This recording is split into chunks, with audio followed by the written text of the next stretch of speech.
Welcome to Connect to Florida.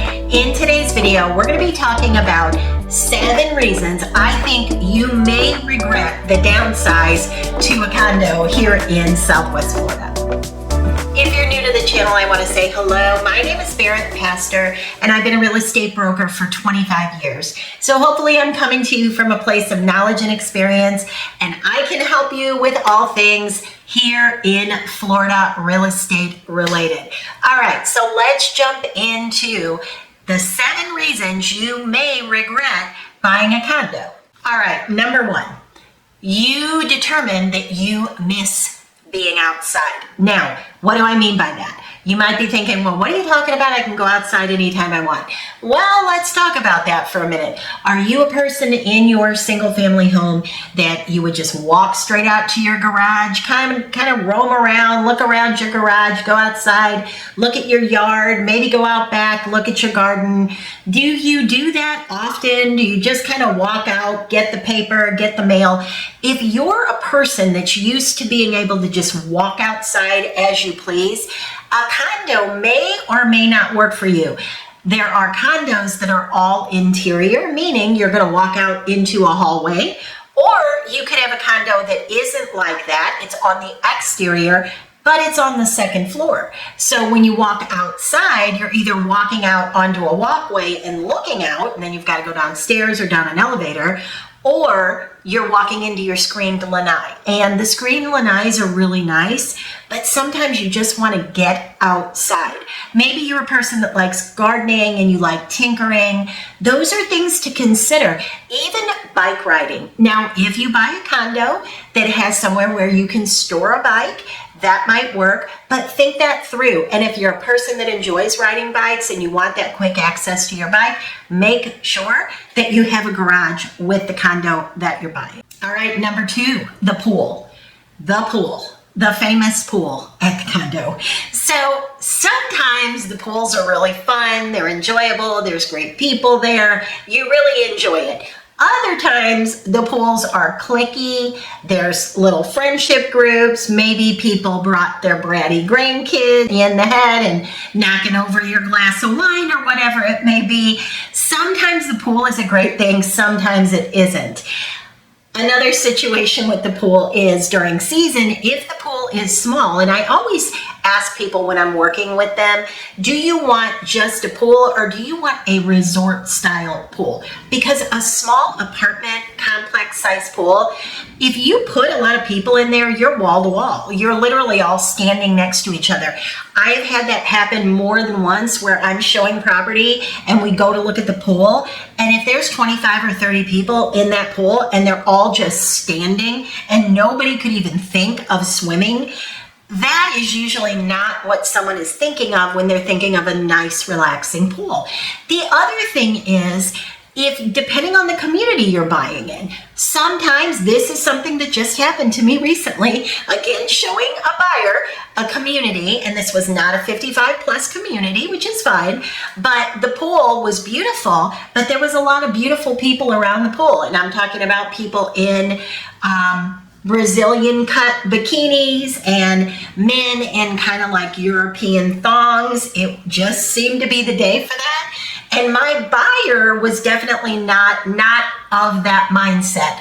At 75 years old, she and her husband were not of that mindset. And the pool alone is what killed the transaction for them. They loved the community, they loved the condo, but when they saw that pool, it was a no-go because they couldn't see themselves at the pool.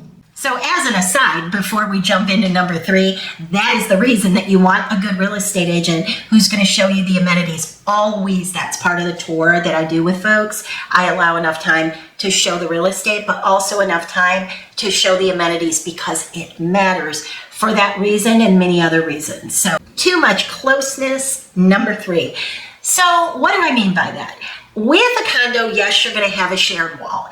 And many of the condos that we have here in Southwest Florida are concrete block structures. So sound is usually not an issue, but Again, I bring you real life examples. So I had somebody that was living in a condo and they loved to open their bedroom window. Well, so did the person right below them. They also loved to open their bedroom window.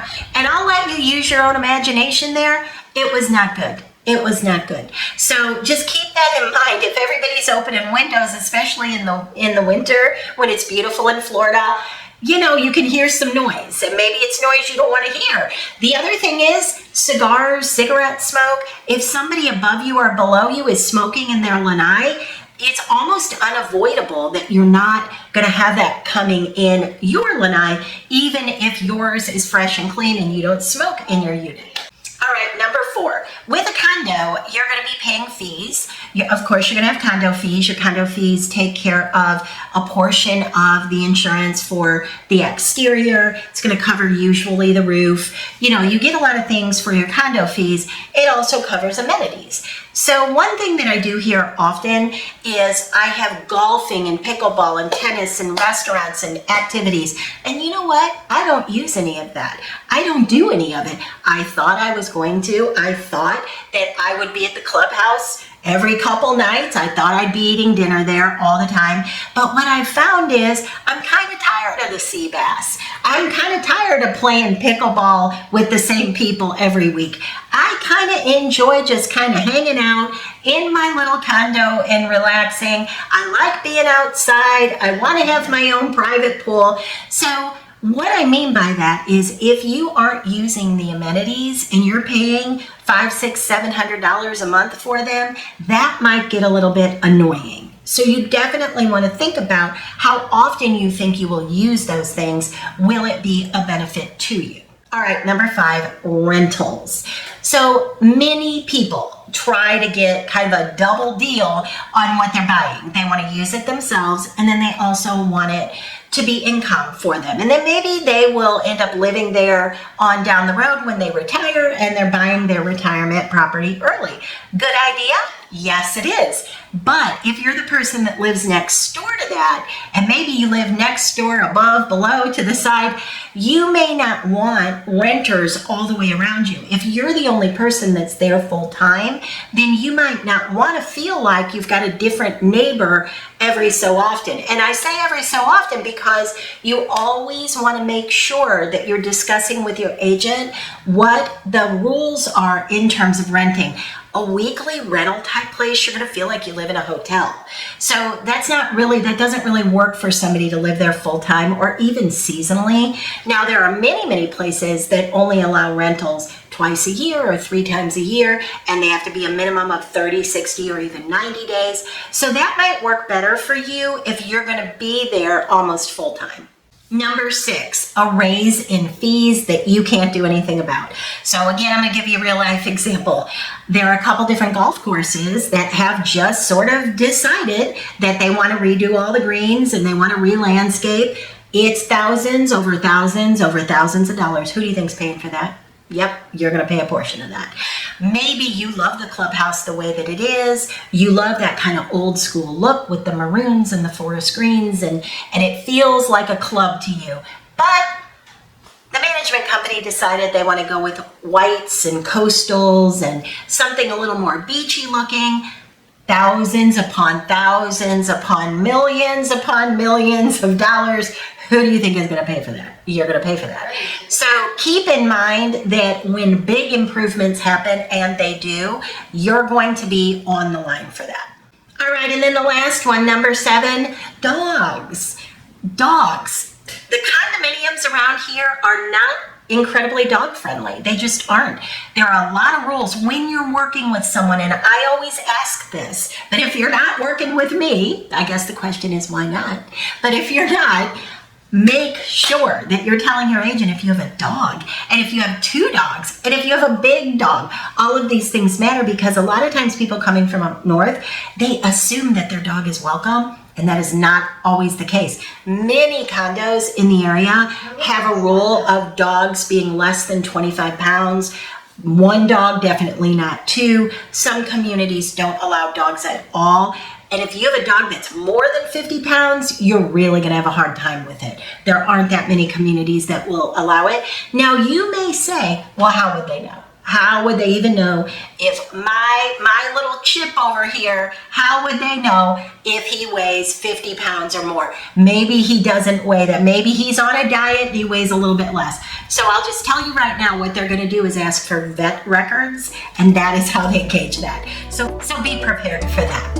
All right, so I hope this was helpful for you. I hope this gave you something to think about if you're thinking about buying a condo. And just know that I'm not saying a condo is a bad idea. I'm just saying make sure you run through these types of questions, stay in close contact with your agent, talk through everything, and make sure that anything that could be a problem you've addressed, and anything that sounds wonderful you've addressed as well.